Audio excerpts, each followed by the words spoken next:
오래전에 해외로 입양된 분 가운데 정소라 씨라는 분이 친부모를 찾는다는 그런 사연이 2년 전에 우리나라에 소개가 된 적이 있습니다. 이분은 76년생, 그러니까 40대 이제 중반 정도 되셨는데, 우리 수원 요 옆에 가면 경동원이 있는데, 경동원에 있다가 그해 말, 그러니까 76년도에 태어나자마자 경동원에 맡겨지고 또 그해 말에 홀트 아동 복지회를 통해서 미국으로 입양된 분입니다.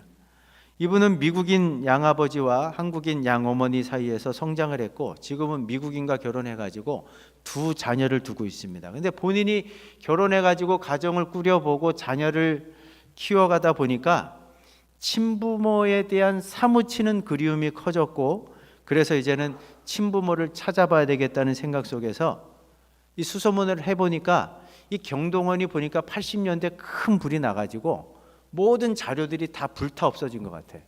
그래서 안타까운 마음에 그래도 뭔가 해봐야 되겠다 싶어서 자신의 유전자 정보까지 등록해 놓고 2년이 지난 지금까지 기다리고 있지만 안타깝게도 아무런 연락을 받지 못하고 있는 그런 상황이라고 합니다.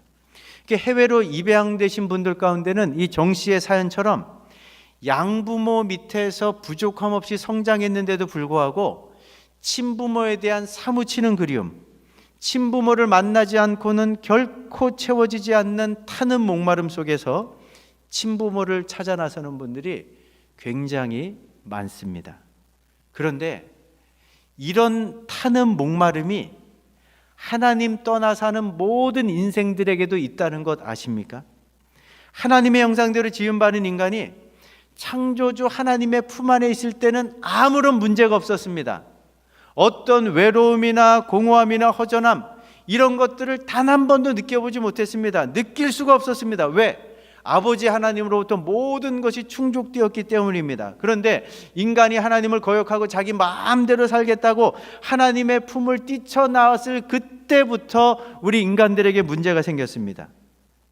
하나님을 등지고 사는 그때로부터 하나님과의 관계가 깨어져 버렸고, 또 타락하고 부패한 인생들은 이제 하나님이 아니라 하나님을 대신할 수 있는 그 무엇을 추구하기 시작했습니다. 그러니까 어떤 사람은 돈을, 어떤 사람들은 쾌락을, 어떤 사람들은 명예를, 어떤 사람은 권력을, 어떤 사람은 그 하나님의 자리에 가족과 자녀들을, 또 다른 사람들은 세상이 주는 즐거움과 오락과 취미, 이런 것들을 갖다 앉혀놓고 그것들을 통해서 인생의 만족과 기쁨과 행복을 얻어보려고 하는데, 세상 그 어디에서도 그 누구를 통해서도 마음의 텅 빈 이 공간을 채울 수가 없는 거예요.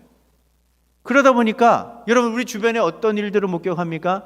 외적으로 볼 때는 아쉬울 것이 하나도 없어 보이는 사람들, 어마어마한 부자들 가운데, 때로는 이름만 대면 알 수 있는 유명인들 가운데, 정말 쉽게 손에 넣기 힘든 권력을 손에 쥔 그런 사람들 가운데, 그 채워지지 않는 공허함으로 인해 일탈과 쾌락을 추구하고 프로포폴이나 여러 가지 마약에 손을 대고 그것도 모자라 갖고 그 공허함을 끝내 극복하지 못하면 정말 절망적인 환경에 놓여 있는 사람이 아니라 모든 사람들이 부러워할 수밖에 없는 그런 환경을 갖고 살아가는 사람들 가운데 극단적인 선택을 하는 사람들을 어렵지 않게 우리 주변에서 찾아볼 수 있는 거죠.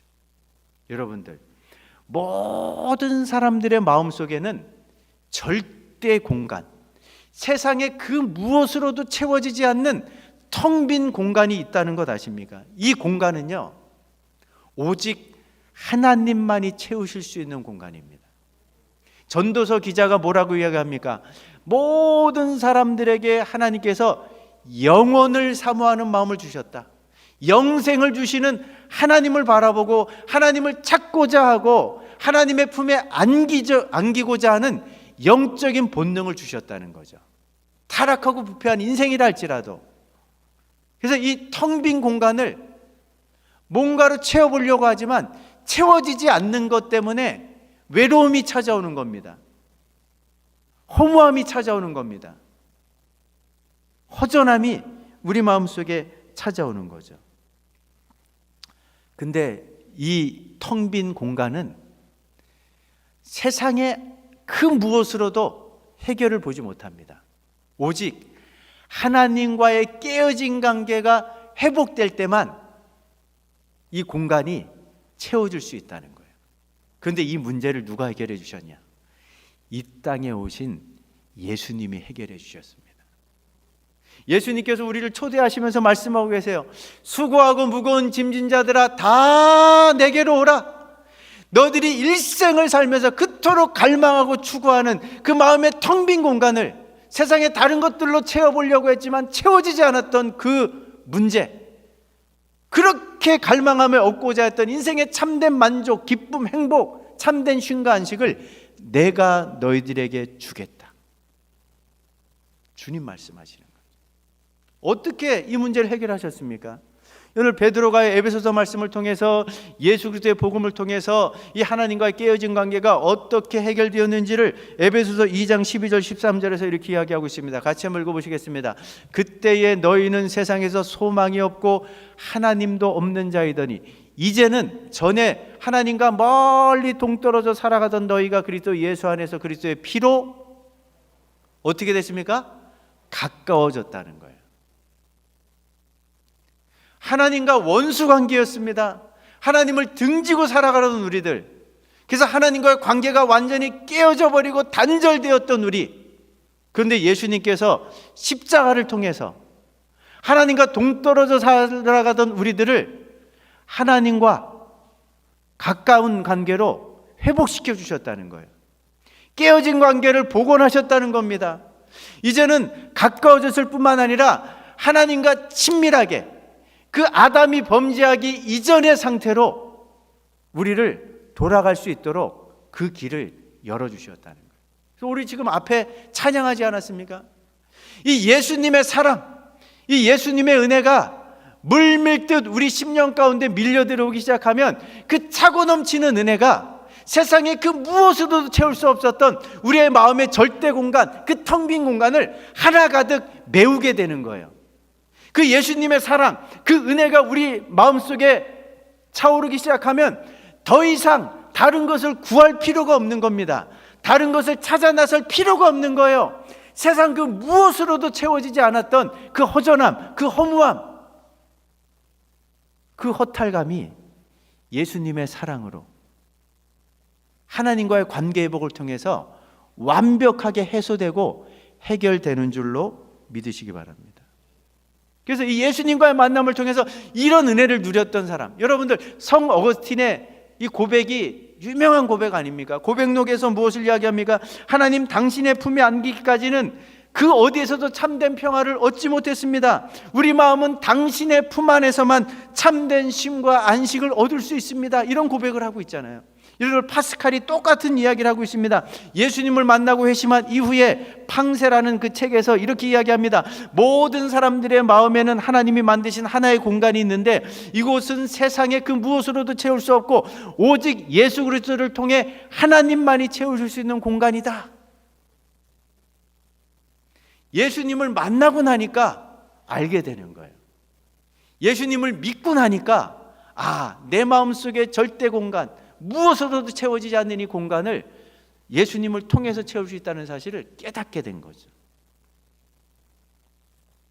오늘 베드로 사도는 한 걸음 더 나갑니다. 이 예수 그리스도의 복음을 통해서 하나님과 가까워졌을 뿐만 아니라 어느 정도로 친밀해졌는지를 예수님 때문에 우리가 새로 갖게 된 신분, 우리의 정체성을 가지고 이 부분을 설명합니다. 여러분들 9절 말씀을 같이 한번 읽어보겠습니다. 그러나 너희는 택하신 족속이요 왕같은 제사장들이요 거룩한 나라요 그의 소유가 된 백성이니 이는 너희를 어두운 데서 불러내어 그의 기이한 빛에 들어가게 하시니에 아름다운 덕을 선포하게 하려 하심이라. 이 베드로전서 1장을 읽어보면 베드로가 소아시아 지역에 흩어진 많은 성도들에게 편지를 보내면서 세상 가운데 성도들은 일종의 나그네다. 그래서 나그네라는 표현을 씁니다. 나그네는요, 그가 어디에 살든지 간에 그 지역의 핵심 멤버가 아니에요. 중심에 서 있는 사람들이 아니에요. 주변인들입니다. 아웃사이더들이에요. 세상은 교회와 성도들에 대해서 관심을 기울이지 않습니다. 아니 오히려 무시합니다. 실제 베드로의 이 편지를 받아들고 있는 독자들도 예수 믿는 것 때문에 불이익을 당하는 것이 한두 가지가 아니었습니다. 삶의 고난들이 찾아왔습니다. 어떤 분들은 순교의 자리로 나가야 되는 그 엄청난 일들을 당하고 있었어요. 그런데 그런 나그네에 불과한 그리스도인들, 세상에서는 너희들이 소외되고 무시당하고 있을지 모르겠지만 하나님 편에서는 예수 그리스도의 복음을 통해서 너희들이 어떤 존재들이냐, 이 신분과 새로운 정체성을 절대로 잊어서는 안 된다. 그러면서 구절 말씀을 주고 있는 겁니다. 여러 가지로 정의하고 있지만 저는 한 부분에 집중하고 싶습니다. 바로 왕 같은 제사장이다. 이 말의 의미는 너희들은 하나님 앞에서 왕이고 하나님 앞에서 제사장들이다, 이런 의미입니다. 믿으십니까? 이게 믿겨지세요? 아니, 내가 이 땅에서 어떤 안 믿는 누구와 비교할 때 내가 뭐 재산도 별로 없는 것 같고 배운 가방끈도 좀 짧은 것 같고 저 사람보다 능력도 좀 없는 것 같고 스펙도 좀 모자라는 것 같은데, 하나님께서는 세상에서는 나그네 같은 우리들, 그러나 예수 믿는 우리들을, 모든 그리스도인들을 왕 같은 제사장으로, 왕으로, 제사장으로 우리를 보신다는 거예요. 그렇게 또 불러주셨다는 거예요. 이게 진짜 무엇을 의미하는가? 오늘 이 부분에 좀 집중하면서 하나님께서 주시는 그 말씀을 좀 듣고자 합니다. 여러분들, 우리가 제사장이 되었다는 의미는 무엇일까요? 제사장은 어떤 사람들입니까? 하나님 앞에 서는 자들이에요. 하나님께 나아가는 자들이에요. 그런데 하나님은 거룩하신 분이에요. 우리는 죄를 갖고 있습니다. 이 죄의 문제가 해결되지 않는 한 거룩하신 하나님을 만나러 가는 것은 무모한 시도예요. 오히려 죄의 문제가 해결되지 않은 상태에서 하나님을 만나는 것은 축복이 아니라 재앙일 수 있습니다. 그런데 인간은요, 성경에 의하면 우리 스스로의 죄의 문제를 해결할 수가 없어요. 우리 스스로의 힘과 능력으로 해결이 안 돼요. 어떻게 해결합니까? 이 문제가 해결돼야지만 하나님 앞에 설 수 있는데, 그래서 이 부분을 어떻게 해결할 수 있는지 스가랴 선지자가 스가랴 3장 3절과 4절에서 이렇게 이야기하고 있습니다. 같이 한번 읽어보실까요? 그때에 여호와께서 자기 앞에 선 천사들에게 대제사장 여호수아의 더러운 옷을 벗기라고 명령하셨다. 그리고 여호수아에게 내가 내 죄를 없애버렸다. 이제 너에게 아름다운 옷을 입혀주겠다고 말씀하셨다. 뭘 말하는 거예요? 여러분들, 스가랴 선지자가 활동하던 시대에 그 이스라엘의 대제사장이 여호수아였어요. 이스라엘 전체를 통틀어서 가장 거룩하게 구별된 사람이에요. 그런데 환상 가운데 보니까 그 가장 거룩하게 구별된 대제사장 여호수아조차도 자기 죄를 해결하지 못해갖고 하나님 앞에서 죄로 더럽혀진 누더기 옷을 입고 있는 거예요. 이게 바로 인간들이 하나님 앞에 처해 있는 영적인 실상입니다. 죄의 누더기를 뒤집어 쓰고 있는 거예요. 아무도 이 문제를 스스로 해결하지 못해요. 그런데 하나님께서 천사에게 말씀하시잖아요. 저 여호수아의 옷을 벗겨라. 내가 죄를 없애겠다. 그리고 내가 직접 만든 아름다운 새 옷을 입혀주겠다. 우리 스스로 해결할 수 없는 죄의 문제는 하나님이 직접 나서서 해결할 수 있다는 것을 일깨워 주시잖아요. 어떻게 직접 나서서 해결해 주셨습니까? 하나님께서 하나밖에 없는 아들을 우리를 위해 이 땅에 보내시고 우리 죄값을 대신해서 십자가 달려 돌아가게 하셨습니다. 죄값을 치르게 하셨어요. 그래서 예수님이 십자가에서 흘리신 그 피를 믿기만 하면 그 보혈의 피가 우리의 더러워진 몸과 마음과 영혼을 깨끗하게 제거한다는 것이 성경의 증언 아닙니까? 제거하는 것뿐만이 아니죠.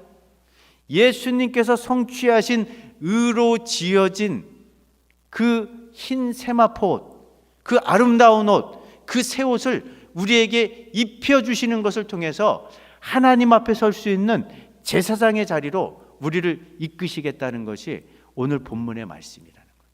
믿으십니까? 계시록 말씀 보면요, 온갖 종류의 고난들을 다 해치고 세계 민족과 열방들 가운데 승리를 상징하는 종려가지를 들고 가장 거룩하신 하나님이 앉아 계신 영광스러운 보좌 앞에 아무라도 능히 셀 수 없는 수많은 구원받은 백성들이 모여듭니다. 그런데 그 모여든 백성들의 한 가지 공통점은 뭐냐? 예수님의 피로 그 모든 죄를 깨끗하게 씻은 흰 세마포 옷을 입고 하나님 앞에 서 있는 거예요. 그렇습니다. 예수님의 피는 이렇게 우리의 모든 죄를 다 깨끗하게 씻고 예수님의 의로 새롭게 지어진 세마포 옷을 입고 우리가 하나님 앞에 제사장으로 설 수 있는, 하나님 앞에 나갈 수 있는 그런 은혜를, 그 길을 활짝 열어놓으신 줄로 믿으시기 바랍니다. 오늘 본문은 베드로 사도가 우리에게 이야기하고 있네요. 그러면 우리가 이 제사장으로서 하나님과의 친밀한 관계를 회복한 우리가, 하나님과의 그 가까워진 우리가 어떤 은혜를 누려야 되는가, 어떤 특권을 우리가 활용해야 되는가? 여러분들 히브리서 4장 16절 말씀도 같이 한번 읽어보시겠습니다. 그러므로 우리는 긍휼하심을 받고 때를 따라 돕는 은혜를 얻기 위하여 은혜의 보좌 앞에 담대히 나아갈 것이니라. 구약의 제사장들은요, 지성소에 계신 하나님 앞에 나가려고 하면 두렵고 떨림으로 나갈 수밖에 없었어요. 왜? 하나님이 정하신 방법과 절차 가운데 하나라도 어기면 하나님을 뵈러 나가는 그 길이 자기 인생의 마지막 길이 되는 거예요.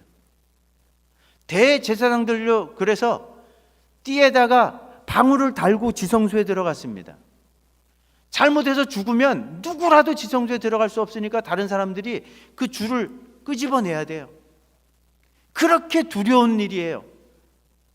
그런데 여러분들, 예수님께서 우리를 구원하시고 우리의 모든 죄를 깨끗하게 씻어주시고 예수님의 의로 지으심을 받은 그 흰 세마포 옷을 우리에게 입혀주시고 우리가 이제 하나님 앞에 제사장이 되었는데 우리는 하나님 앞에 어떻게 나갑니까? 히브리서 기자가 이야기하잖아요. 이게 얼마나 놀라운 특권이고 영광스러운 특권인가? 때를 따라 돕는 은혜를 얻기 위하여 은혜의 보좌 앞에 우리가 어떻게 나갑니까? 담대히 나갈 수 있게 됐다는 거예요. 믿으십니까? 제사장인 우리는요, 언제 어디서든지 하나님의 도움이 필요하면 아무런 꺼리낌 없이, 어떤 두려움도 없이 하나님의 자녀의 권세를 갖고 담대하게, 당당하게 하나님을 배울 수 있는 줄로 믿으시기 바랍니다. 중요한 건 이 특권을 얼마나 우리가 누리고 있느냐는 거예요. 여러분들, 하나님은요, 우리가 예수의 이름을 힘입어 갖고 하나님 앞에 나가서 도움을 구하면 우리를 도와주시는 분입니다. 힘을 달라고 하면 우리에게 힘을 주시는 분이에요.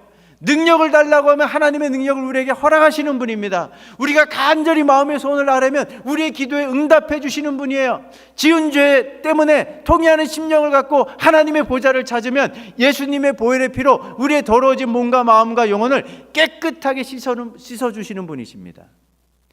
이렇게 제사장인 우리가 하나님과 이렇게 가까워질 수 있고 친밀한 관계를 유지할 수 있는데 이 특권을 얼마나 누리고 있느냐는 거예요.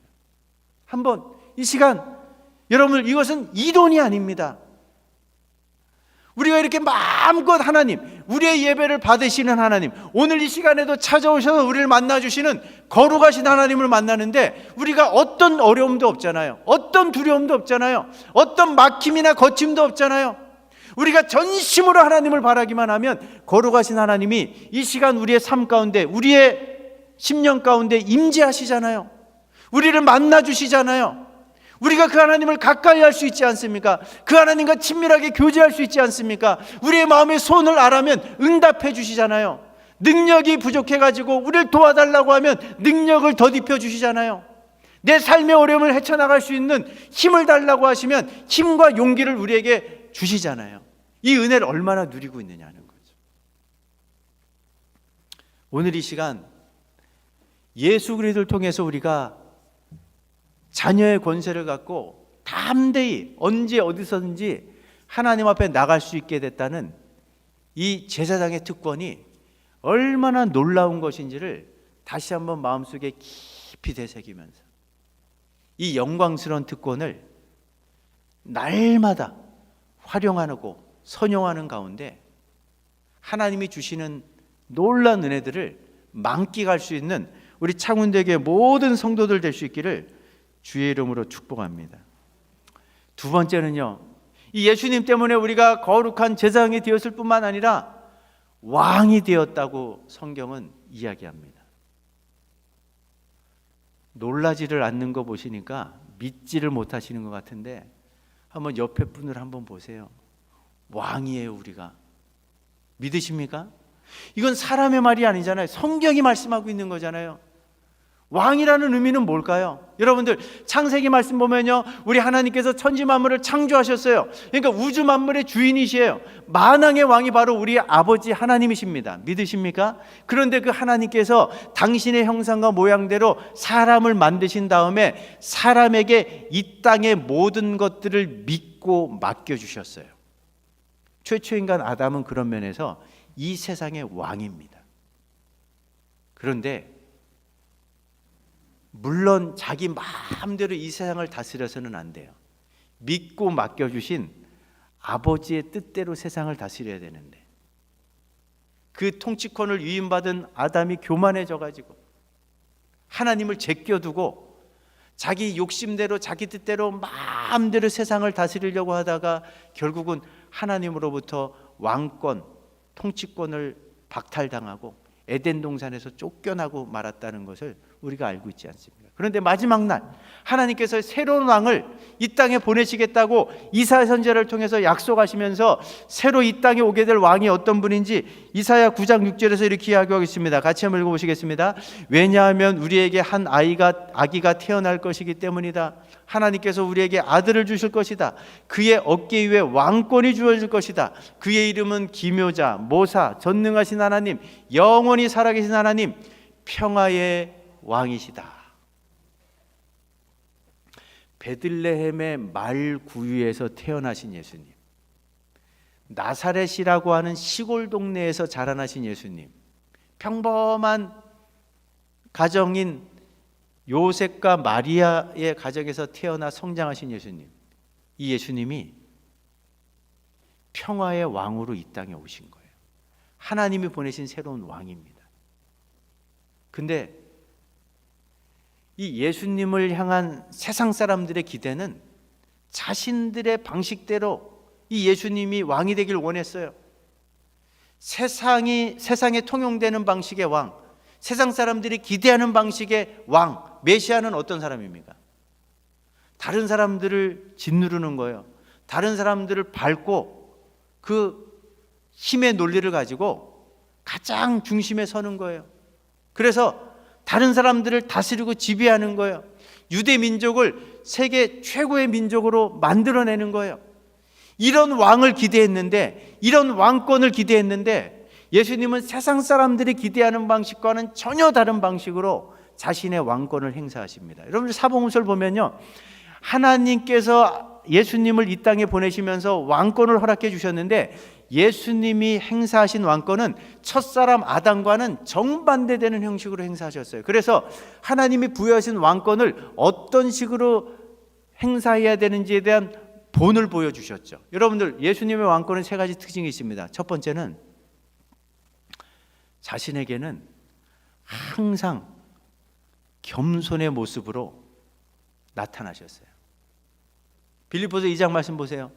예수님이 어떤 분이십니까? 하나님과 똑같은 분이셨는데 스스로를 하나님과 똑같다고 생각하지 않고 오히려 자기를 비웠습니다. 종의 모습을 가지고 사람과 똑같은 모습으로 이 땅에 내려오신 분이에요.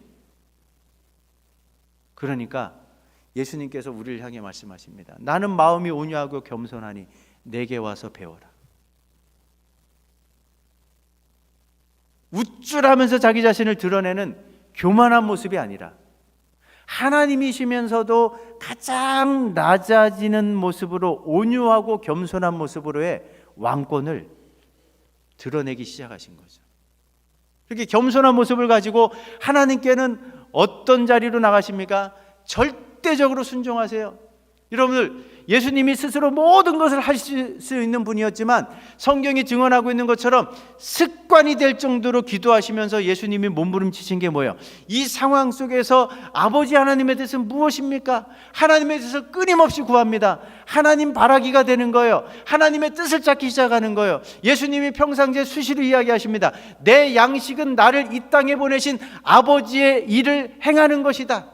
나는 내 뜻을 행하기 위해 이 땅에 온 것이 아니라 아버지의 뜻을 성취하기 위해 이 땅에 왔다. 내가 너희들에게 이야기했던 그 모든 말들은 하나님께서 나에게 가르쳐 주신 말들만을 내가 너희들에게 쏟아낸 것이다. 끊임없이 하나님의 뜻에 관심을 갖고 하나님의 뜻을 분별하려고 하시고 이미 드러난 하나님의 뜻에는 어느 정도로 복종하십니까? 십자가에 달려 죽기까지 순종하시고 복종하신 분. 하나님께서 뭐라고 말씀하시면 이의를 제기하지 않습니다. 이게 바로 예수님이 행사하신 왕권의 두 번째 모습이에요. 세상을 향해서는 어떤 모습을 보여주십니까? 다른 사람들 위에 서지 않습니다. 힘을 가지고 다른 사람들을 눌러버리지 않아요. 어떻게 하십니까? 예수님 보세요. 공생애를 사시는 한 30세쯤 때부터 공적 사역을 시작하셨는데 그 이전까지는 그냥 평범한 아들로 30여 년 동안을 부모님을 섬기면서 순종합니다.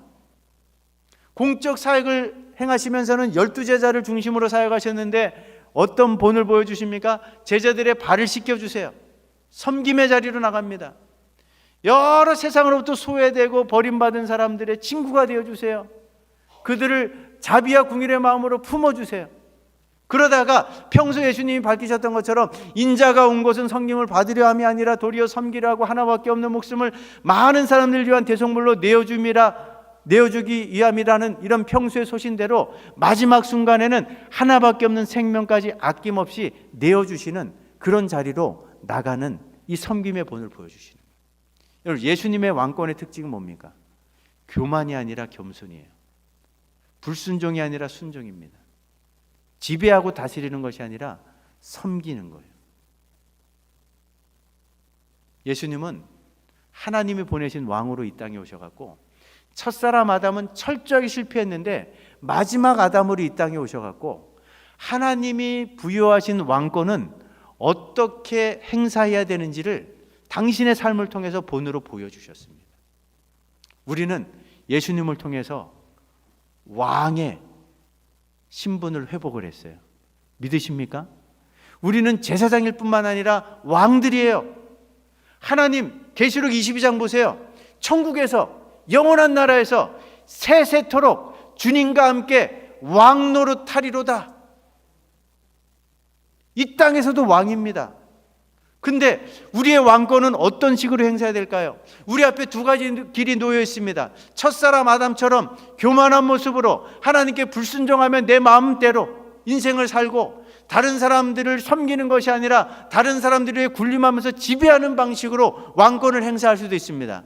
그러나 마지막 아담이신 예수님이 보여주신 그 길을 따라, 그 믿음의 본을 따라, 그 삶의 모범을 따라서 교만한 모습이 아니라 겸손한 모습으로 하나님의 말씀이라면 무조건 순종하는 그 길을 따르면서 다른 사람들의 군림하고자 하는 것이 아니라 끝까지 섬기는 모습으로 예수님이 걸어가신 그 길을 우리도 뒤따를 수 있어요. 예수님은 당연히 당신이 걸어가신 그 길을 따라오기를 원하고 기대하고 계시겠죠. 주님 말씀하십니다. 나는 마음이 온유하고 겸손하니 나의 멍에를 메고 내게 와서 배우라. 바울이 이야기합니다.